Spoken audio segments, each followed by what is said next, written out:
आप सबको मेरा प्रणाम। और आज के करंट अफेयर्स में हम लोग डिस्कस करेंगे जो इनसाइट के डेली करंट अफेयर्स होते हैं 15 मई के। और इसमें कुछ बड़े ही इंटरेस्टिंग टॉपिक्स हैं, कुछ बड़े इंटरेस्टिंग शॉर्टकट्स मैं आपको बताने वाला हूँ। और इसमें अच्छी चीज़ ये है कि इन्होंने आज 4 ऑर्गेनाइजेशंस के बारे में बात की, जैसे NDMA, Commonwealth, G20, Shanghai cooperation. 4 तो हमारी बड़ी अच्छी अच्छी न्यूज़ हैं जो कि जनरल रिपीट होती रहती हैं, लेकिन फिर भी आप इनको सुनिएगा, कुछ ना कुछ नया आपको यहाँ जानने को मिलेगा। इकोनॉमिक स्टिमुलस पैकेज जो चल रहा है उसका सेकंड ट्रांच आ गया है। और डेथ पेनल्टी के बारे में ट्रायल कोर्ट में क्या होता है, दिबांग का मल्टीपर्पज़ प्रोजेक्ट क्या है और इंटरनेशनल डे ऑफ फैमिलीज़ क्या होता है, इन सब के बारे में हम लोग आज जानेंगे। तो विदाउट वेस्टिंग एनी टाइम हम लोग स्टार्ट करते हैं। एक चीज़ मैं रिक्वेस्ट करना चाहूँगा, कुछ लोगों की कुछ कंप्लेन आ रही है कि उन लोगों को ऑडियो और वॉइस का थोड़ा इशू आ रहा है। एक्चुअली लॉकडाउन के अंदर ना I am not able to buy a new recorder. तो जस्ट इन केस अगर आप लोगों को भी दिक्कत है तो आप ना एक बार कमेंट करके बता दो ठीक चल रही है ऑडियो या फिर ठीक नहीं चल रही है। अगर आप फर्स्ट टाइम व्यूअर हो, आप पूरी वीडियो नहीं भी देख रहे हो, आपने स्टार्टिंग के कुछ एक मिनट भी देखी है, और तो भी आप मुझे एक बार ये बता दीजिएगा कि वॉल्यूम ठीक आ रही है अब या नहीं आ रही है। कि I am trying my best कि मैं इसको जितना हो सकता है अच्छे से कन्वे कर पाऊँ। और यार कमेंट वगैरह तो कर ही दिया करो, मतलब जस्ट इन केस आप रेगुलर यूज़र ना भी हो, कुछ तो कमेंट कर ही दिया करो सो दैट आइडिया लग जाए कि अगर, जैसे मैं क्या करता हूँ, मैं भी कभी किसी यूट्यूब चैनल पे जाऊँगा, कोई वीडियो देखूँगा, 1 मिनट 2 मिनट देखी तो भी मैं कुछ ना कुछ रैंडम कमेंट करके आ ही जाता हूँ। तो आप लोग ना मुझे अगर 1-2 मिनट भी आप देखते हो, 10 मिनट देखते हो, पूरा देखते हो वीडियो, एक कमेंट करके चले जाया करो ताकि मुझे ये आइडिया हो जाए कि हाँ, कुछ फीडबैक मिल जाएगा कि अगर मुझे कुछ इम्प्रूव करना है तो। आज की मैंने PDF डाउनलोड नहीं की है, मैं डायरेक्ट वेबसाइट से ही वीडियो को बना रहा हूँ। तो पहला टॉपिक हमारा इकोनॉमिक स्टिमुलस पैकेज होगा।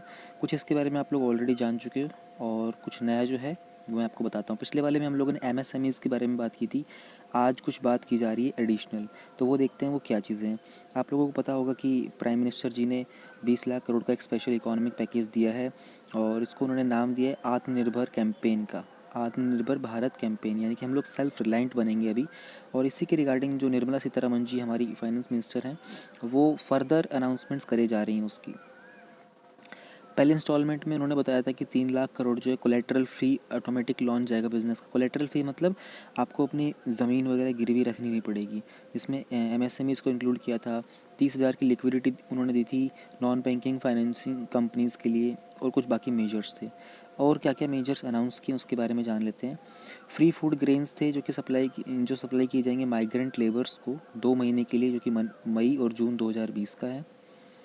आगे इन्होंने बात की है कि टेक्नोलॉजी सिस्टम को यूज़ किया जाएगा जो कि अलाउ करेगा माइग्रेंट्स को, वो जो पब्लिक डिस्ट्रीब्यूशन शॉप्स होती है ना, राशन की shops, from any fair price shop in India, ताकि वो 100% नेशनल पोर्टेबिलिटी अचीव कर सकें, जो कि one nation one ration card scheme आएगी। One nation one ration card scheme में क्या होगा आपको पता ही होना चाहिए। अभी क्या है कि आपका जो राशन कार्ड है ना वो आपके लोकल एरिया में ही काम करेगा, आपके स्टेट में ही काम करेगा। तो one nation one ration card आएगा तो आपका राशन कार्ड आप इंडिया के किसी भी स्टेट में चले जाओ, इवन आप अंडमान निकोबार लक्षद्वीप पे चले जाओगे, वहाँ पर भी आप उस राशन कार्ड से फूड वगैरह जो भी लेना होता है पब्लिक डिस्ट्रीब्यूशन शॉप से, वो आप ले सकते हो। तो ये बहुत अच्छी स्कीम है, ये आई थिंक जून में लॉन्च होने वाली है। और सेंट्रल गवर्नमेंट ने लॉन्च की एक स्कीम माइग्रेंट वर्कर्स के लिए और अर्बन पुअर के लिए, ताकि उन्हें ईज़ ऑफ लिविंग प्रोवाइड किया जा सके अफोर्डेबल रेंट के ऊपर, यानी कि कम से कम किराया देने के ऊपर, ताकि वो कम से कम किराया देकर अफोर्डेबल लिविंग को एक्सेस कर सकें। गवर्नमेंट ऑफ इंडिया प्रोवाइड करेगी इंटरेस्ट सबवेंशन 2% का। ये जो मुद्रा शिशु लोन होते हैं ना, देखो प्राइम मिनिस्टर जी ने ये मुद्रा लोन की जो स्कीम है ना, आई थिंक मुद्रा योजना को बोलते हैं, PMMY, ये 2015 में स्टार्ट की थी। ऑलराइट, 2015 में स्टार्ट होती है। इसमें ना 3 टाइप की वो होती हैं, जैसे एक तो होता है शिशु, एक होता है किशोर, एक होता है तरुण। यानी कि शिशु मतलब किड, और किशोर होता है अडल्ट, और नहीं किशोर होता है यूथ, और तरुण होता है अडल्ट। तो ये 3 टाइप के लोन्स होते हैं। तो इन्होंने इसमें ना हर एक बैंक क्या क्या होता है, किसी को अपना छोटा मोटा बिजनेस स्टार्ट करना होता है ना, तो वो अपना इनसे बैंक से जाके इनमें लोन ले सकता है, शिशु, किशोर और तरुण। तो शिशु वाले के अंदर क्या होता है कि आप 50,000 तक का लोन ले सकते हो, किशोर में आप 50,000 से 5 लाख तक का, और तरुण में आप 5 लाख से 10 लाख तक का। तो इन्होंने क्या कहा है कि किशोर मुद्रा शिशु वाला जो लोन है ना, उसमें आने वाले अगले 12 महीने तक 2% का जो रेट ऑफ इंटरेस्ट है ना वो कम कर दिया है। वो वाला सारा का सारा पैसा गवर्नमेंट पे करेगी। फिर आगे इन्होंने बात की कि एक स्पेशल स्कीम लॉन्च की है इन्होंने, with in special scheme launch की जाएगी 1 महीने के अंदर, जो कि स्ट्रीट वेंडर्स को ईजिली क्रेडिट लेने में हेल्प करेगी। जो 50 लाख के आसपास स्ट्रीट वेंडर यानी कि जो हमारे ये छोटा मोटा सामान बेचते हैं रेहड़ियों के ऊपर, सब्जी वगैरह वाले हो गए, तो कुछ 50 लाख स्ट्रीट वेंडर्स को इस चीज़ का फ़ायदा मिलेगा। और इसके तहत कुछ 5,000 करोड़ का क्रेडिट है वो इसमें फ़्लो किया जाएगा, जिससे सबको फ़ायदा होगा। 70,000 करोड़ का बूस्ट मिला है किसको? हाउसिंग सेक्टर को और मिडिल इनकम ग्रुप को। 70,000 करोड़ का बूस्ट मिला है हाउसिंग सेक्टर को और मिडिल इनकम ग्रुप को, जो कि एक्सटेंशन किसके द्वारा दिया गया है? Credit link subsidy scheme for MIG under प्रधानमंत्री अंत्योदय योजना, मार्च 2021 तक के लिए। 6,000 करोड़ के फंड जो हैं वो compensatory afforestation management planning authority को है। एफॉरेस्टेशन वर्ड का मतलब समझो, खाली ज़मीन पे जाकर अगर आप पेड़ लगा दोगे और वहाँ पे फॉरेस्ट बना दोगे ना, उसको एफॉरेस्टेशन बोलते हैं। एक टर्म होता है रीफॉरेस्टेशन। रीफॉरेस्टेशन का मतलब क्या होता है कि उस जगह के ऊपर पहले से ही फॉरेस्ट थे, फिर वो किसी कारण के लिए उनको काट दिया गया, फिर आप दोबारा वहाँ पे ग्रो कर रहे हो, उसको रीफॉरेस्टेशन बोलेंगे। एफॉरेस्टेशन बिल्कुल नई जगह पे होता है। तो ये कैंपा एक अथॉरिटी है जो कि इसको यूज़ किया जाएगा एफॉरेस्टेशन के लिए, प्लांटेशन वर्क के लिए अर्बन एरियाज़ के अंदर। ऑब्वियसली ऐसे काम के लिए फिर जॉब अपॉर्चुनिटीज़ क्रिएट होंगी। जो नाबार्ड है उन्होंने एडिशनल रीफाइनेंस सपोर्ट एक्सटेंड कर दिया है अपना, कितना? 30,000 रुपये करोड़ का, जिस पे क्रॉप लोन दिया जाएगा रूरल कोऑपरेटिव बैंक्स के द्वारा और रूरल रीजनल बैंक्स के द्वारा। यहाँ पे आरआरबी का मतलब रेलवे रिक्रूटमेंट बोर्ड नहीं है सॉरी, यहाँ पे आरआरबी का मतलब होता है रूरल रीजनल बैंक्स। ये जो रिफाइंस होगा फ्रंट लोडेड होगा, अवेलेबल ऑन टैप, यानी कि जल्दी से जल्दी मिल जाएगा। एक स्पेशल ड्राइव कंडक्ट की जाएगी पीएम किसान बेनिफिशरीज़ के लिए, जो कि किसान क्रेडिट कार्ड होल्डर्स के लिए होगी। फिशरमैन और जो एनिमल हस्बेंड्री, जो मवेशी वगैरह रखते हैं, कैटल लाइफ स्टॉक वगैरह रखते हैं, उनको भी इंक्लूड किया गया है इसमें। वो लोगों ने एडिशनल लिक्विडिटी पास की है जो कि 2 लाख करोड़ की है फार्म सेक्टर के लिए। अब इसमें आपको ये पॉइंट्स याद रखने इंपॉर्टेंट हैं, क्योंकि इस स्टिमुलस पैकेज के ऊपर मेंस में कहीं ना कहीं इस साल 2021 में, सॉरी 2020 में, 21 में, 22, 23 में कई सालों तक क्वेश्चन बन सकते हैं। तो क्योंकि काफ़ी बड़ा हम लोगों ने अप्रॉक्स 10% अपनी जीडीपी का अगर इस किसी चीज़ में इन्वेस्ट कर रही है गवर्नमेंट, तो क्वेश्चन बनना बहुत जाहिर सी बात है। इनसाइट की वेबसाइट से ना आप ये वाली इमेज है ना, जो इसको डाउनलोड करके सेव कर लेना, ये बहुत अच्छी है। नेक्स्ट हमारी न्यूज़ की बात करते हैं हम लोग, death penalty sentencing in trial courts. Trial court क्या होता है इसके बारे में ये जान लेते हैं। ट्रायल कोर्ट वो होता है जहाँ पर आपका केस स्टार्ट होता है, जहाँ पर दोनों साइड के जो लॉयर्स वगैरह होते हैं अपने अपने एविडेंस दिखाते हैं कि भैया देखो हमारे वाले ने ये गलती नहीं की, हमारा बेकसूर है, वो कहता है नहीं हमारा बेकसूर है, इस तरीके से। एक रिपोर्ट है जो रिसर्च ऑर्गेनाइजेशन है project 39A national law university Delhi का। नेशनल लॉ यूनिवर्सिटी दिल्ली के अंदर एक छोटी सी ऑर्गेनाइजेशन है जो कि रिसर्च रिपोर्ट बनाती है, उसका नाम है प्रोजेक्ट 39A। इन्होंने अपना नाम प्रोजेक्ट 39A इसलिए रखा था, ये लोग आर्टिकल 39A से इंस्पायर्ड थे, जहाँ पर इक्वल जस्टिस और इक्वल अपॉर्चुनिटीज़ की बात की जाती है। ये आपको पता ही होगा, आप लोग पॉलिटी पढ़ रहे हो। पॉलिटी के लेक्चर्स में बहुत जल्दी स्टार्ट करने वाला है, उनकी रिकॉर्डिंग्स चल रही है। और जो 6th एडमिशन है ना लक्ष्मीकांत का, लेटेस्ट एडिशन, उसको एग्जैक्टली पीडीएफ की पीडीएफ पूरी एक्सप्लेन की हुई है। तो यानी आपके सामने पीडीएफ डिस्प्ले होगी बुक की पूरी, उसका एक्सप्लेनेशन चलता रहेगा। तो जिन लोगों को बुक पढ़ने में टाइम लगता है, समझ में नहीं आता, उन लोगों को बहुत फ़ायदा होने वाला है। और ये इंग्लिश में लिखा इंग्लिश में होगा, एक्सप्लेनेशन हिंदी में होगा, तो दोनों लोगों के लिए फ़ायदा हो जाएगा, जो इंग्लिश वाले भी हैं और हिंदी वाले भी हैं। और हिस्ट्री के भी वन लाइनर्स में लेके आ रहा हूँ रिवीजन के लिए, प्रीलिम्स के लिए और मेंस में तो उसका इतना बेनिफिट नहीं होगा, लेकिन प्रीलिम्स के लिए बाकी एग्ज़ाम एसएससी, रेलवे, बैंक वगैरह हर एक एग्ज़ाम में, और मैं ये यूपीएससी का सीसेट में और प्रीलिम्स के अंदर बहुत ज़बरदस्त फ़ायदा होगा उसका। बहुत नए तरीके से होगा, मैं आपको अनाउंसमेंट करता रहूँगा धीरे धीरे।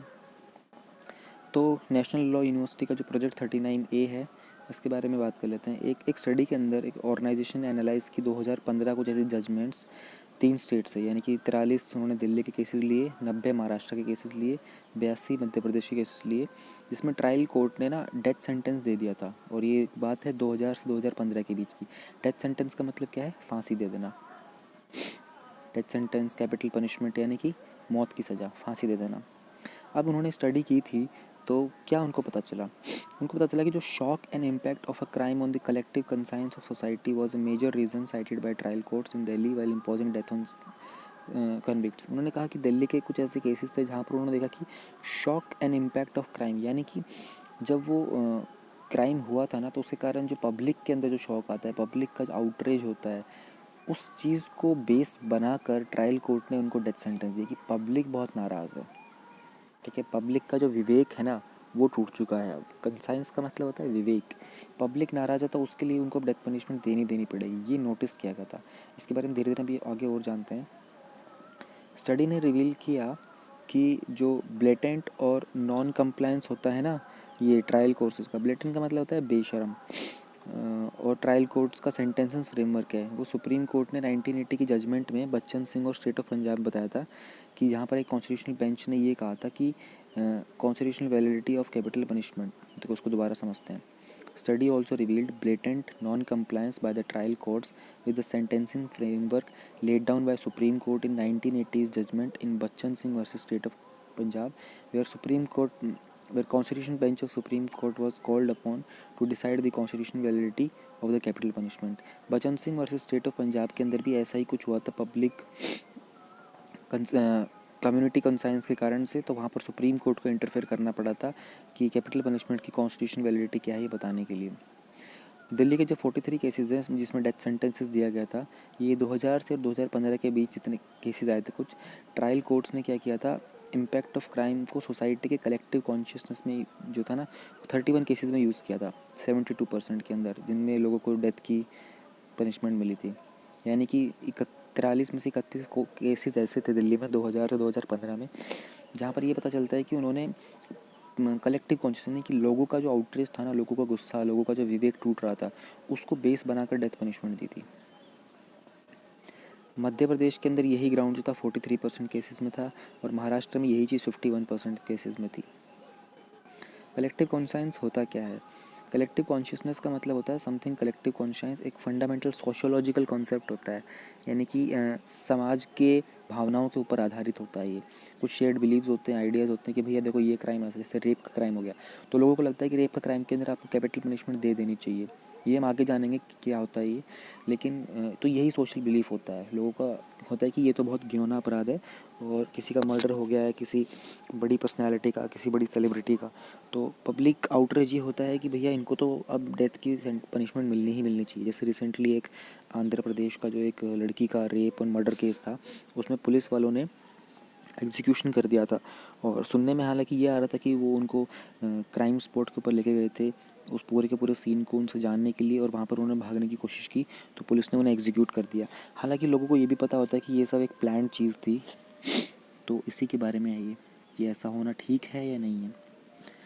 इवोल्यूशन कैसे हुआ है कलेक्टिव कंसाइंस का? कलेक्टिव कंसाइंस का सोसाइटी जो है ये इसको एज ग्राउंड यूज़ किया था जस्टिफाई करने के लिए डेथ पेनल्टी। पहली बार ये यूज़ किया था सुप्रीम कोर्ट ने 1983 के जजमेंट में मच्छी Singh versus state of Punjab में। उस केस में कोर्ट ने हेल्ड किया था कि जो कलेक्टिव कंसाइंस है सोसाइटी का, वो शॉक है, वो कलेक्टिव जो सामूहिक विवेक है ना सोसाइटी का, वो हिल गया है, और वो एक्सपेक्ट करते हैं होल्डर्स जो जुडिशियल पावर के हैं कि इनके ऊपर अब डेथ पेनल्टी दी जाए, यानी कि इसको मौत की सज़ा दी जाए। It was however most famously used by the top court 2005 के जो जजमेंट केस के अंदर, जहाँ पर पार्लियामेंट के अटैक के अंदर अफजल गुरु को कैपिटल पनिशमेंट मिली थी। यहाँ लोगों का गुस्सा था उसी के कारण। रिसेंटली जो 2017 का जजमेंट आया था दिल्ली के गैंगरेप केस के अंदर, Mukesh versus state of and city of Delhi, उसमें भी यही यूज़ किया गया था। एंडोर्समेंट का मतलब होता है किसी चीज़ को बढ़ावा देना, किसी चीज़ की सराहना करना। तो how should the courts decide on capital punishment imposition? Court को डिसाइड कैसे करना चाहिए, तो ये जान लेते हैं। बच्चन सिंह केस के अंदर सुप्रीम कोर्ट ने फॉर्मुलेट किया था एक सेंटेंसिंग फ्रेमवर्क जो कि फॉलो करेंगे हम लोग डेथ पेनल्टी के लिए। उन्होंने कहा था कि हम लोग वेट करेंगे एग्रेवेटिंग और मिटिगेटिंग सर्कमस्टांसेस। एग्रेवेटिव मतलब होता है किसी चीज़ को और बिगाड़ देना, और मिटिगेट कर देता है कि मिटिगेट करने का मतलब होता है किसी चीज़ की गंभीरता को कम कर देना। तो हम लोग, उन्होंने कहा था कि हम दोनों मेजरमेंट्स करेंगे, दोनों सर्कमस्टांसेस को देखेंगे, ऑफेंस को और ऑफेंडर को, और फिर डिसाइड करेंगे कि जो पर्सन है उसको डेथ सेंटेंस मिलना चाहिए या फिर लाइफ इम्प्रिजनमेंट। डेथ सेंटेंस मतलब फांसी की सज़ा। लाइफ इम्प्रिजनमेंट में जनरली क्या होता है ना, 25 साल की सज़ा दे दी, 40 साल की सज़ा दे दी, 60 साल की सज़ा दे दी, तो आदमी की ज़िंदगी वैसे ही ख़त्म हो जाती है। ये 60 साल जो इंसान, 30 40 साल जो इंसान जेल में रहेगा लाइफ इम्प्रिजनमेंट में, उसकी लाइफ तो वैसे ही ख़त्म हो जाती है। अब इसी में बच्चन से जजमेंट में for a cause to be eligible for death sentence the aggravating circumstances must outweigh the mitigating circumstances. देखो कुछ केसेस ऐसे होते हैं, जैसे किसी ने चोरी कर ली छोटी मोटी। अब छोटी मोटी चोरी करने के लिए आप एलिजिबल नहीं हो डेथ सेंटेंस के लिए, लेकिन आपने किसी का मर्डर कर दिया, ठीक है, तो आप एलिजिबल होते हो मर्डर उसके लिए, डेथ सेंटेंस के लिए। तो सुप्रीम कोर्ट ने बोला इस बच्चन सिंह जजमेंट में कि अगर आप एलिजिबल हो डेथ सेंटेंस के लिए तो हम ये देखेंगे एग्रीवेटिंग सर्कमस्टांसिस मिटिगेटिंग सर्कमस्टांसिस ज़्यादा है या नहीं है, यानी कि ऐसी सिचुएशन जो गंभीरता को बढ़ाए वो सिचुएशंस ज़्यादा है किससे, जो गंभीरता को कम करे उससे। तो जो गंभीरता को बढ़ाने वाली चीज़ें ज़्यादा हैं पॉइंट्स, तो हम आपको डेथ सेंटेंस देना कंसिडर करेंगे, अदरवाइज़ नहीं। ये जो स्टडी है ये सजेस्ट क्या करती है, जो कलेक्टिव कंसाइंस है ना उसकी जो अपीयरेंस होती है ना वो जनरली एक जज के इंडिविजुअल कंसाइंस से निकल के आती है। सो व्हेन द जज यूज़ दिस फ्रेज, जब इस फ्रेज़ का यूज़ करते हैं कि भाई ये तो कलेक्टिव कंसाइंस शॉक हुआ है, वो यूजुअली एक्सप्रेस करते हैं कि उनका खुद का व्यू पॉइंट क्या है, और उन्होंने ये अपने ऊपर लिया ये डिटरमाइन करने के लिए कि कलेक्टिव कॉन्शियसनेस क्या है। दोनों ही पोजीशंस जो है ना सेल्फ जनरेटेड होती हैं, एंटायरली सेल्फ जनरेटेड होती हैं। मोस्ट क्लियरिंग एस्पेक्ट जो हाईलाइट किया है प्रोजेक्ट 39 ने की रिपोर्ट ने regarding the non consideration of mitigating factors while sentencing accused. Mitigating factor मैंने आपको बता दिया है। तो इस रिपोर्ट के मुताबिक जो मिटिगेटिंग सर्कमस्टांसेस होते हैं मेंशन हैं 42% डेथ पेनल्टी केसेस के अंदर, और 62% मध्य प्रदेश में और 47% महाराष्ट्र में। बच्चन सिंह जजमेंट ने बच्चन सिंह है ये बच्चन बोल रहा हूँ, बच्चन सिंह जजमेंट जो है उन्होंने रिकॉग्नाइज़ किया कि जो एज है ना एक्यूज़ की वो एक बहुत रेलेवेंट मिटिगेटिंग सर्कमस्टांसेस हो गए, यानी कि अगर जुवेनाइल है 18 से कम का है तो हाँ उसको मिटिगेटिंग सब्सटेंसेस में काउंट करेंगे कि भैया इसको डेथ पेनल्टी ना मिले। अनदर मोस्ट इंपॉर्टेंट एस्पेक्ट है सेंटेंसेस फ्रेमवर्क का, जो कि बच्चन सिंह जजमेंट में आया था, वो था कि कंसिडर करो कि कोई ऑल्टरनेटिव पनिशमेंट है लाइफ इम्प्रिजमेंट की जिसको अनक्वेश्चनेबली फोरक्लोज किया जा सके, और तभी डेथ पेनल्टी इम्पोज होगी। अनक्वेश्चनेबली फोरक्लोज का मतलब देखो ये टर्म निकल के आया है, बैंकिंग टर्म है ये। वैसे तो जब आप अपना लोन लेने जाते हो, आप बोरोवर होते हो बैंक के अंदर, तो अगर आप लोन लेने के बाद आपको उसको रीपे नहीं कर पाते तो जो भी आपका कोलैटरल होता है, जो भी आपने गिरवी रखा होता है ज़मीन वगैरह, वो बैंक क्या करता है उसको ले लेता है आपसे और उसको सेल कर देता है।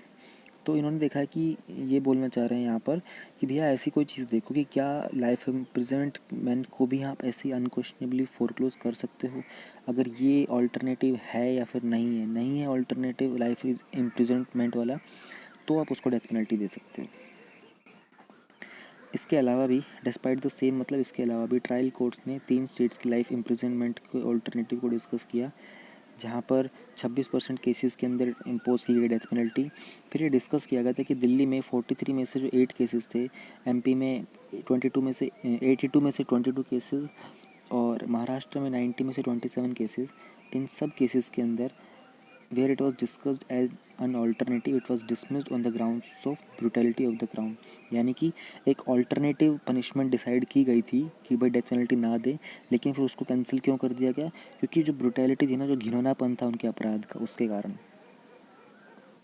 अब इस एसेंस में स्टडी क्या दिखाती है, उन्होंने कहा है कि डेथ पेनल्टी सेंटेंसिंग फ्रेमवर्क जो है ना वो कम्प्लीटली कोलैप्स कर चुका है, जो अटर इनकन्सिस्टेंसी है। देखो कंसिस्टेंसी वर्ड का मतलब होता है निरंतरता, और इनकंसिस्टेंसी मतलब जो निरंतर नहीं है, लगातार नहीं है। कन्फ्यूजन है, आर्बिट्रेरीनेस है सुप्रीम कोर्ट की डेथ पेनल्टी जूरिस्प्रूडेंस में। सुप्रीम कोर्ट के जो न्याय शास्त्र है उसमें आर्बिट्रेरीनेस यानी मनमानी है थोड़ी सी, और उसके कारण बहुत डेवस्टेटिंग इम्पैक्ट होंगे सेंटेंसेस प्रोसेस के ट्रायल कोर्ट के अंदर।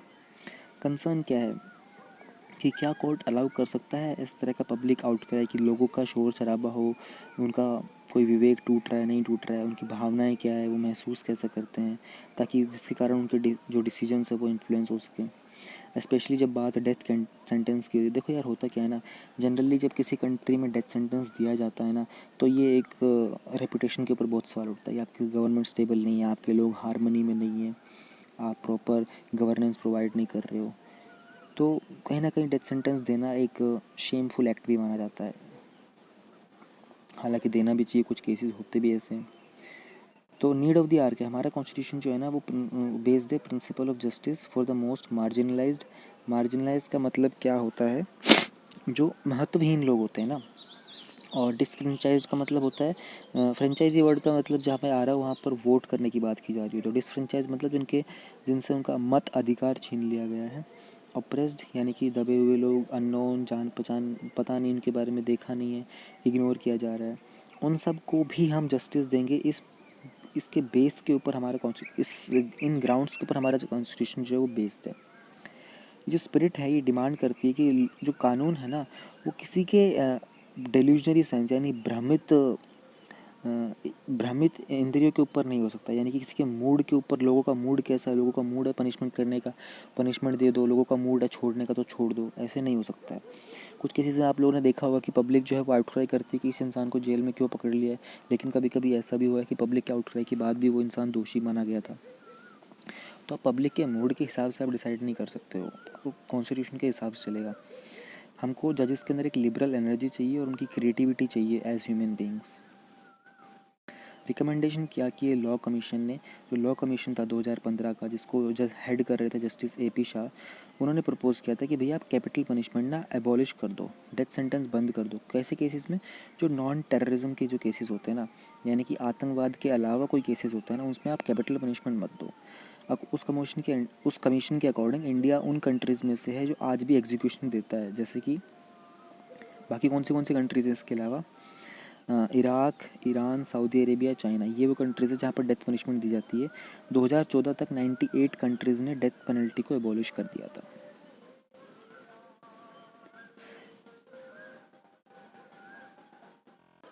नेक्स्ट हम लोग बात करेंगे शंघाई कोऑपरेशन ऑर्गेनाइजेशन के बारे में। शंघाई की वर्ड आ गया तो समझ लो कहीं ना कहीं चाइना इन्वॉल्व है। तो आप लोगों ने नाम तो सुना ही होगा इसके बारे में, थोड़ा सा रिवीजन कर लेते हैं। जिन लोगों को पता है उनको ठीक है, जिन लोगों को नहीं पता है उनका रिवीजन हो जाएगा। एक्सटर्नल अफेयर मिनिस्टर जो हमारे जयशंकर जी हैं, उन्होंने रिसेंटली इंडिया को रिप्रेजेंट किया था SCO की फॉरेन मिनिस्टर्स की जो मीट हुई थी। अब ये वीडियो कॉन्फ्रेंसिंग से ही होगी क्योंकि पैंडमिक के कारण कोई वो फिजिकल तो मीट कर नहीं सकते हैं। फॉरेन मिनिस्टर्स ने जनरली डिस्कस किया था कि कोविड-19 की क्राइसिस को और इसमें कोऑर्डिनेशन एफर्ट्स कैसे डाले जाएं। उन्होंने ये भी डिस्कस किया कि सोशल इम्पैक्ट और इकोनॉमिक इम्पैक्ट क्या होंगे इस क्राइसिस के, उनको कैसे टैकल किया जाए। कोविड-19 के अलावा उन्होंने ये भी डिस्कस किया कि सिचुएशन अफगानिस्तान में क्या है। आपको पता होगा अफगानिस्तान में रिसेंटली तालिबान की टॉक्स हुई थी US के साथ और कतर में, दोहा में। और उसके अलावा तालिबान का कहीं ना कहीं एक ह्यूमन फॉर्म नज़र आ रहा है कुछ लोगों को, कहीं ना कहीं वो लोग कोविड-19 जैसे क्राइसिस को बहुत सीरियसली ले रहे हैं। लेकिन उसके अलावा ये अभी रिसेंटली अफगानिस्तान में कुछ अटैक्स भी हुए थे जहाँ पर तालिबान ने उसकी रिस्पॉन्सिबिलिटी है, ये न्यूज़ में आया था, तो उसको भी डिस्कस किया गया SCO के अंदर। अब SCO है क्या? एक permanent intergovernmental international organisation, एक राष्ट्रीय संस्था है ये। इसको क्रिएट किया गया था 15 जून 2001 में शंघाई में, चाइना में। किसके द्वारा? जो Republic of Kazakhstan, China, Kyrgyz, Russian और तजिकिस्तान और उज़्बेकिस्तान, इन कंट्रीज़ ने मिलकर किया था। और ये शंघाई के 5 मैकेनिज़्म को प्रोसीड करता है। शंघाई कोऑपरेशन ऑर्गेनाइजेशन चार्टर जो है, चार्टर यानी कि घोषणा पत्र जो था हमारा इनका, और जो वो फरमान था वो साइन किया गया था Saint Petersburg SCO head of state की मीटिंग हुई थी जून 2002 में, और इसको स्टार्ट किया गया था 19 सितंबर 2003 में। इनकी ऑफिशियल लैंग्वेज रशियन और चाइनीज़ है। इसके मेन गोल क्या क्या है?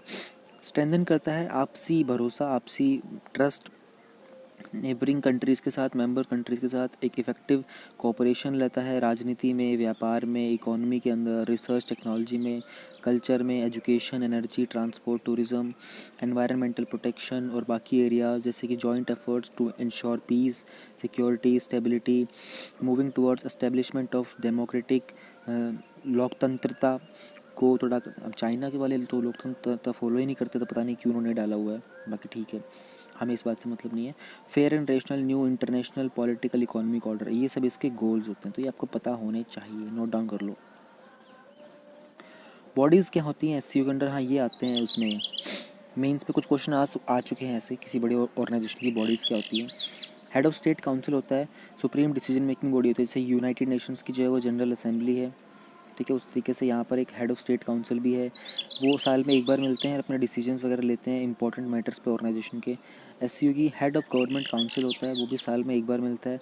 वो ऑर्गेनाइजेशन के मल्टीलेटरल कोऑपरेशन स्ट्रेटजी, मल्टीलेटरल मतलब बहुतरफा, लेटरल मतलब बोलते हैं साइड को, यूनिलेटरल मतलब एक तरफा, बाईलेटरल मतलब दो तरफा, मल्टीलेटरल मतलब बहुतरफा। कोऑपरेशन स्ट्रेटजी क्या है, प्रायोरिटी एरियाज़ क्या हैं, करंट इंपॉर्टेंट इकोनॉमिक और बाकी कॉरपोरेशन इश्यूज़ क्या हैं। और ऑर्गेनाइजेशन का जो एनुअल बजट होता है ना, वो भी HGC अप्रूव करता है। अब ये प्रीलिम्स का क्वेश्चन भी बन सकता है कि SCO की कौन सी ऑर्गेनाइजेशन, कौन सी बॉडी है जो कि उनका बजट अप्रूव करती है। तो ऑर्गेनाइजेशन की 2 परमानेंट बॉडीज़ हैं, जो कि एससीओ का सेक्रेटरीट है जो कि बीजिंग में है, चाइना में, और executive committee on regional anti terrorist structure rats, जो कि ताशकंद में। ताशकंद जो है वो उज़्बेकिस्तान की कैपिटल है। सॉरी, इसके ऊपर एक मूवी भी आई थी, मैंने देखी नहीं है। I think Vivek Agnihotri is the director, तो देख लीजिएगा, आपको अच्छी लगे तो। पता नहीं कैसी होगी, अच्छी होगी। एससीओ के जो सेक्रेटरी जनरल हैं और डायरेक्टर हैं एग्जीक्यूटिव कमेटी के एससीओ रेट्स के, वो अपॉइंट किए जाते हैं council of heads of state के 3 साल के लिए। करंटली एससीओ के अंदर 8 मेंबर स्टेट्स हैं, इनके नाम आपको पता होना चाहिए।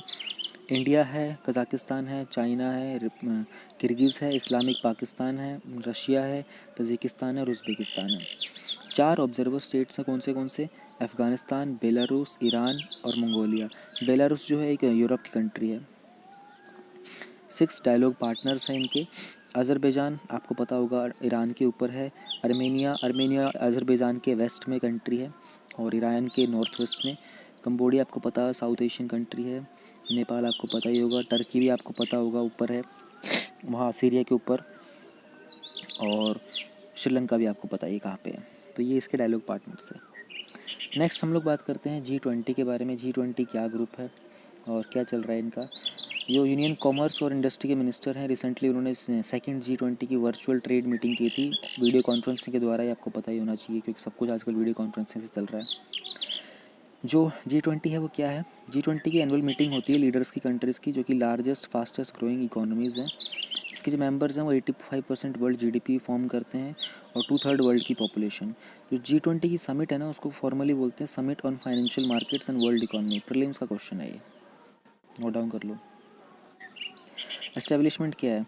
जो एशियन फाइनेंशियल क्राइसिस हुए थे ना 1997-98 के अंदर, उसके बाद ये देखा गया कि जो मेजर इकोनॉमिक एक्टिविटी, जो इकोनॉमीज़ है ना वर्ल्ड की मेजर इमर्जिंग इकोनॉमीज़, उन सबको बैठ कर डिस्कस करने की ज़रूरत है इंटरनेशनल फाइनेंशियल सिस्टम को। और जो G7 था उस टाइम पे ग्रुप, उनके फाइनेंस मिनिस्टर ने एग्री किया था कि एक G20 ग्रुप बनाया जाए फाइनेंस मिनिस्टर्स का और सेंट्रल बैंक गवर्नर्स की मीटिंग का 1999 में। प्रेसिडेंसी ग्रुप का कोई परमानेंट ऑनर साफ नहीं होता है और हर साल एक रोटेशन पीरियड के ऊपर चलता है। तो दिसंबर के अंदर एक कंट्री होती है रोटेटिंग पैटर्न के ऊपर इसकी प्रेसिडेंसी लेती है।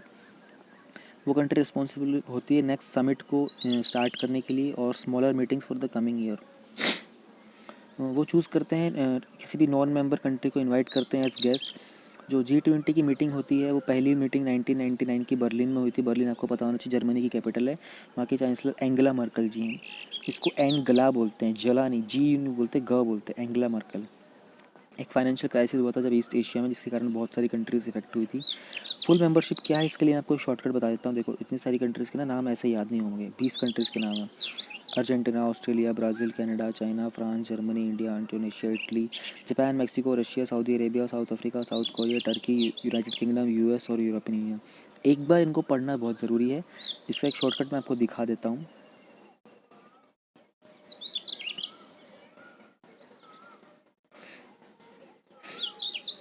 ये इसका शॉर्टकट है, देखो शॉर्टकट क्या है।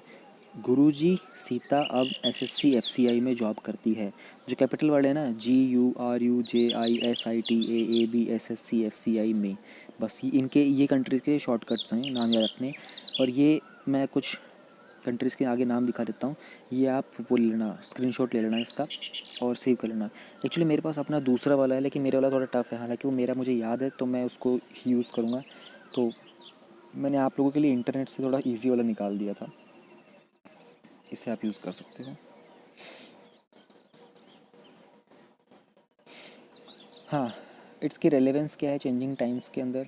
एक ग्लोबलाइजेशन प्रोग्रेस है, बहुत सारे इश्यूज़ यहाँ पर इंट्रिकेटली इंटरवाइंड हैं। G20 की समिट्स जो फोकस करती है मैक्रो इकोनॉमी और ट्रेड के ऊपर ही। नहीं, G20 की जो समिट्स है ना, वो सिर्फ मैक्रो इकोनॉमी और ट्रेड पे फोकस नहीं करती हैं, बल्कि एक वाइड रेंज के जो ग्लोबल इश्यूज़ होते हैं जिससे ग्लोबल इकोनॉमी को बहुत इम्पैक्ट होगा, जैसे डेवलपमेंट पे, चाइना, क्लाइमेट चेंज पे, एनर्जी, हेल्थ, काउंटर टेररिज्म वगैरह, माइग्रेशन, स्थानांतरण, रेफ्यूजीज़ वगैरह, इन सब के ऊपर भी फोकस करती है। G20 ने रियलाइज़ किया कि इंक्लूसिव और सस्टेनेबल वर्ल्ड की ज़रूरत है उसके कंट्रीब्यूशन के द्वारा, ताकि वो ग्लोबल इश्यूज़ को सॉल्व कर सके। अब यहीं G20 से निकल के आता है G20+। G20+ क्या है? देखो, G20 जो डेवलपिंग नेशंस है ना, उसको G21, G23, G20+ एक ब्लॉक है जो डेवलपिंग नेशन का, जिसको इस्टेब्लिश किया गया था अगस्त 20, 2003 में। ये डिस्टिंग करता है G20 की मेजर इकॉनमीज़ को। जो G20 प्लस से ओरिजिनेट हुआ था सितंबर 2003 में फिफ्थ मिनिस्ट्रियल कॉन्फ्रेंस के द्वारा, जो कि WTO में हुआ था, कैनकन में, मैक्सिको में। इसकी ओरिजिन को अगर हम ट्रेस करते हैं तो ब्रासीलिया डिक्लेरेशन हुआ था। ब्रासीलिया मतलब ब्राज़ील का हुआ था। Foreign minister India, Brazil, south Africa के थे 6 जून 2003 के अंदर। इस डिक्लेरेशन में ये स्टेट किया गया था, ये बताया गया था कि जो मेजर इकॉनमीज़ हैं वो आज भी प्रोटेक्शनिस्ट पॉलिसीज़ फॉलो कर रही हैं, और उन सेक्टर में जिसमें वो लेस कॉम्पिटिटिव हैं, जो कि इम्पोर्टेंट है ये जानना कि वो ट्रेड नेगोशिएशंस करें और इन पॉलिसीज़ को रिवर्स करें। प्रोटेक्शनिस्ट पॉलिसीज़ की अगर हम बात करें तो क्या होता है, जैसे इंडिया है, इंडिया डिफेंस सेक्टर के अंदर इतना स्ट्रांग नहीं है, बहुत लेस कॉम्पिटिटिव है, तो इंडिया ऐसी चीज़ के अंदर ना ट्रेड नेगोशिएशंस बहुत कम करेगा। तो उन्होंने कहा कि ऐसी पॉलिसीज़ के अंदर आप आगे बढ़ के आइए और इस पर काम कीजिए। कॉमनवेल्थ हेल्थ मिनिस्टर्स की जो मीटिंग हुई है उसके बारे में थोड़ा सा जान लेते हैं हम लोग। कॉमनवेल्थ के बारे में आपको पता ही होगा, ये नीचे एक्सप्लेनेशन में भी है, मैं आपको फिर भी बताता हुआ चलूँगा। कॉमनवेल्थ के हेल्थ मिनिस्टर्स की मीटिंग हुई थी, एनुअल मीटिंग, जो कि ऑब्वियसली वीडियो कॉन्फ्रेंसिंग के थ्रू हुई थी। 32nd मीटिंग थी ये, और मीटिंग ने रिव्यू की एक्टिविटीज़ और इवेंट्स जो कि पिछले साल के, और एक प्लेटफॉर्म बनाया कंट्रीज़ के लिए ताकि वो हेल्थ इश्यूज़ को डिस्कस कर सकें और सारे कॉमनवेल्थ पार्टनर्स की इसके ऊपर ध्यान लेके आ सकें। Each CHMM Commonwealth health ministers meeting जो होती है उसमें एक मिनिस्ट्रियल स्टेटमेंट होती है, समराइज़ करती है, डिस्कशन होती है, प्रायोरिटीज़ बताई जाती हैं आने वाले साल के लिए, और आने वाले साल की जो थीम होती है उस पर डिस्कशन किया जाता है। ये हर साल जिनेवा में होती है मिड मई के अंदर, लेकिन 2020 में कोविड-19 के पैंडमिक के द्वारा ये वीडियो कॉन्फ्रेंसिंग से हुई थी। कॉमनवेल्थ नेशंस के बारे में थोड़ा सा जान लेते हैं। कॉमनवेल्थ नेशंस एक टाइम में ब्रिटिश कॉमनवेल्थ के नाम से जाने जाते थे। ये एक ऑर्गेनाइजेशन है 53 स्टेट्स की, जो कि प्रिंसिपली ब्रिटिश गवर्नमेंट के कॉलोनियल रूल के अंडर आते थे। ये एग्जिस्टेंस में आए थे जब इन्होंने अपनी सोवेरेनिटी को प्रोक्लेम किया था, और जिनके ऊपर से जो कॉलोनियल रूल था ब्रिटिश एम्पायर का वो चला गया था, फिर ये सेल्फ गवर्नेंस में आ गए थे। ये प्रोक्लेम करते हैं कि जो कॉमनवेल्थ नेशंस हैं वो फ्री हैं और इक्वल हैं। जो इंसिग्निया कॉमनवेल्थ के एसोसिएशन का होता है वो क्वीन एलिजाबेथ II के पास है। हेड नहीं है, बस इंसिग्निया यानी कि सिग्निफिकेंस है, और वो सुप्रीम है कॉमनवेल्थ के नेशंस की, सिर्फ सिग्निफिकेंस है, जस्ट टू से। मेंबर स्टेट्स हैं जो कॉमनवेल्थ के, वो लीगली लाइबल और बाउंड नहीं है एक दूसरे के ऊपर। वो कहीं ना कहीं एक language, history, culture, likeness, democracy, human rights, rule of law, इन सबसे कहीं ना कहीं कनेक्टेड है, क्योंकि सबके ऊपर ब्रिटिशर्स ने राज किया था। उनकी जो वैल्यूज़ हैं वो लिस्ट डाउन है कॉमनवेल्थ चार्टर के अंदर। जो कॉमनवेल्थ का जो घोषणा पत्र है वो उसमें फरमान है, उसमें hands of harmony towards member states are extended by Commonwealth Games. Commonwealth Games हर साल 4 साल होते हैं इन 53 कंट्रीज़ के आपस में, ताकि एक दोस्ती बनाए रखें इन लोग आपस में। फॉर्मर ब्रिटिश मैंडेट्स, जो कुछ ऐसे कंट्रीज़ भी थे जो ब्रिटिश कॉलोनीज़ थे लेकिन उन्होंने कॉमनवेल्थ को ज्वाइन नहीं किया था, जैसे Egypt, Transjordan, Iraq, British Palestine, Sudan, British Somaliland, Oman, Kuwait, Bahrain, Qatar और यूनाइटेड अरब एमिरेट्स। कुछ की फैक्ट्स क्या हैं? पहले इसका नाम ब्रिटिश कॉमनवेल्थ हुआ करता था। कंपोजिशन में इसके 53 कंट्रीज़ हैं। इंटर गवर्नमेंटल कंसेंसस होते हैं मेंबर स्टेट्स का। कंसेंसस मतलब तालमेल होता है। 1949 में इसको इस्टेब्लिश किया गया था लंदन के डिक्लेरेशन से। स्ट्रक्चर होता है, head of Commonwealth queen Elizabeth II है, और पोजीशन सिंबॉलिक है सिर्फ, ध्यान रहे। लास्ट हमारा GS3 का जो टॉपिक है वो है national disaster management authority. National disaster management authority ने रिसेंटली फ्रेश गाइडलाइंस रिलीज़ की थी। भैया इसी गाइडलाइंस के ऊपर ना मेंस में डायरेक्ट क्वेश्चन आ चुका है, आई थिंक 2-3 साल पहले ही आया था, 2 साल पहले ही। उन्होंने एक रिसेंट फ्रेश गाइडलाइंस रिलीज़ की थी लॉकडाउन पीरियड्स के बाद मैन्युफैक्चरिंग और केमिकल इंडस्ट्रीज़ के स्टार्ट करने के लिए। उन्होंने गाइडलाइंस इशू की है, जो कि chemical disaster 2007, management of chemical terrorism disaster 2009, और strengthening of safety and security for transportation of POL tankers 2010 के लिए। कंसर्न क्या है, बहुत सारे वीक्स तक जब लॉकडाउन चल रहा था, इंडस्ट्री वगैरह बंद थी, तो ये पॉसिबल है कि कुछ ऑपरेटर्स हैं उन्होंने इसको SOP को फॉलो नहीं किया होगा। इस रिजल्ट के कारण बहुत सारी मैन्युफैक्चरिंग फैसिलिटीज़ में पाइपलाइन वाल्स वगैरह जो उसमें कुछ रेजिडुअल केमिकल्स होंगे, जिसके कारण बहुत रिस्क है। और ऐसा स्टोरेज कैपेसिटीज़ के अंदर होगा वहाँ पर, जहाँ पर बहुत सारे हज़ार्डियस केमिकल्स और फ्लेमेबल मटेरियल स्टोर्ड हैं। NDMA की बात करें तो 23 दिसंबर 2005 को जो गवर्नमेंट ऑफ इंडिया उन्होंने इनेक्ट किया था 2000 डिज़ास्टर मैनेजमेंट एक्ट, जिसके कारण NDA बन के आया था। इसको हेड करते हैं हमारे प्राइम मिनिस्टर जी। ऐसी सेम एक स्टेट लेवल के ऊपर भी होता है जिसको हेड करते हैं हमारे चीफ मिनिस्टर जी। तो स्पीयर को बोलते हैं भाले को। स्पीयर हेड मतलब भाला का जो सिर होता है ना। स्पीयर हेड करने के लिए इम्प्लीमेंट करने की होलिस्टिक और इंटीग्रेटेड अप्रोच जो कि डिज़ास्टर्स को मैनेज करे इंडिया के अंदर। NDMA एपेक्स बॉडी है, इसको ये मैंडेट करती है, ये पॉलिसीज़ बनाते हैं, प्लान्स गाइडलाइंस देती है डिज़ास्टर मैनेजमेंट के लिए और इंश्योर करती है कि टाइमली और इफेक्टिव रिस्पॉन्स हम कर सकें डिज़ास्टर के ऊपर। इसकी रिस्पॉन्सिबिलिटीज़ क्या क्या हैं? पॉलिसीज़ बनाती है डिज़ास्टर मैनेजमेंट की, नेशनल प्लान को अप्रूव करते हैं प्लान जो कि मिनिस्ट्रीज़ और डिपार्टमेंट्स बनाते हैं उसको नेशनल प्लान के साथ इंटीग्रेट करते हैं।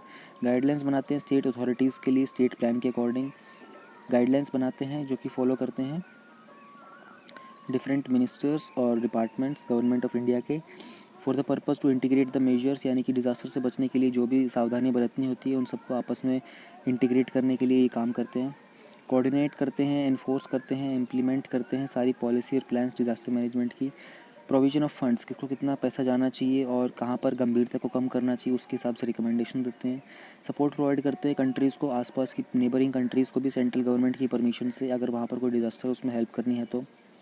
कुछ ऐसे मेजर्स होते हैं जिसके बारे में लोग बताते हैं ताकि डिज़ास्टर से प्रिवेंट किया जा सके और उसकी गंभीरता को कम किया जा सके, तैयारी की जा सके, कैपेसिटी बिल्डिंग हो, डील कैसे करेंगे, ये सब वगैरह सिचुएशन। ब्रॉड पॉलिसीज़ और गाइडलाइंस बनाते हैं national institute of disaster management के लिए। ये अलग चीज़ है, national institute of disaster management अलग है, नेशनल डिज़ास्टर मैनेजमेंट अथॉरिटी अलग है। छोटे छोटे दो फैक्ट्स हैं प्रीलिम्स के लिए। दिबांग मल्टीपर्पज़ प्रोजेक्ट क्या है? एमपीपी। ये एक storage based hydro electric power project है जो कि फ्लड मॉडरेट करता है। फ्लड मॉडरेट करना इसका की ऑब्जेक्टिव है। Largest hydro electric power project construct हो रहा है जो कि इंडिया के अंदर। ये डैम की हाइट 278 मीटर से बनने के बाद ये इंडिया का सबसे बड़ा हो जाएगा। ये प्रोजेक्ट लोकेटेड है रिवर दिबांग के ऊपर जो कि दिबांग वैली में की जो लोअर वैली डिस्ट्रिक्ट है वहाँ पर है, अरुणाचल प्रदेश के अंदर। न्यूज़ में क्या है, क्यों है? फॉरेस्ट की जो एडवाइजरी कमेटी है ना, उन्होंने फिर से डेफर कर दिया अपना डिसीजन दिबांग प्रोजेक्ट के ऊपर अरुणाचल प्रदेश में। ये प्रोजेक्ट जो है पिछले 6 सालों से डिले हो रहा है और इसमें रिक्वायरमेंट है कि 1165 हेक्टेयर फॉरेस्ट को रिच बायोडाइवर्सिटी का उसको थोड़ा सा शिफ्ट किया जाए, इसलिए बार बार दिक्कत आ रही है। अब फॉरेस्ट एरिया इंक्लूड हो रहा है ना। लास्ट हमारी न्यूज़ है international day of families 2020 observe किया जाता है 15 मई को। इसकी थीम होती है फैमिलीज़ इन डेवलपमेंट। कोपेनहेगन और बीजिंग में होता है +25। ऑब्जेक्टिव है कि प्रमोट करें awareness of issues relating to families और इंक्रीज़ करें उनकी नॉलेज सामाजिकता तौर पे इकोनॉमिक डेमोग्राफिक प्रोसेसेस क्या हैं उससे। इस साल जो थी 25th एनिवर्सरी थी कोपेनहेगन डिक्लेरेशन की और बीजिंग प्लेटफॉर्म ऑफ एक्शन की। वर्ल्ड समिट के अंदर जो सोशल डेवलपमेंट हेल्ड होती है वो कोपेनहेगन में होती है 1995 से। सॉरी गलत बोल गया मैं। जो वर्ल्ड समिट हुई थी सोशल डेवलपमेंट की वो कोपेनहेगन में हुई थी 1995 में। गवर्नमेंट्स जो थे वो नए कंसेंसस के ऊपर, नए तालमेल के ऊपर आए थे कि उनको ज़रूरत है लोगों को सेंटर ऑफ डेवलपमेंट के लिए, इसलिए उन्होंने अडॉप्ट किया था कोपेनहेगन डिक्लेरेशन। फिर बीजिंग डिक्लेरेशन क्या था? एक रेजोल्यूशन था जिसको अडॉप्ट किया था यूनाइटेड नेशंस ने 1995 के एंड में। 4th वर्ल्ड कॉन्फ्रेंस हुई थी जब विमेन के ऊपर, जो कि बीजिंग में हुई थी। ये रेजोल्यूशन ने अडॉप्ट किया था कि ऐसे कुछ प्रोमलगेट करेंगे। प्रोमलगेट का मतलब होता है इनिशिएटिंग और starting something by the formal authority. कुछ ऐसे प्रिंसिपल जो कि कंसिडर करते हैं equality of man and women. यहाँ पर ख़त्म होती है हमारी आज की news. Thank you very much.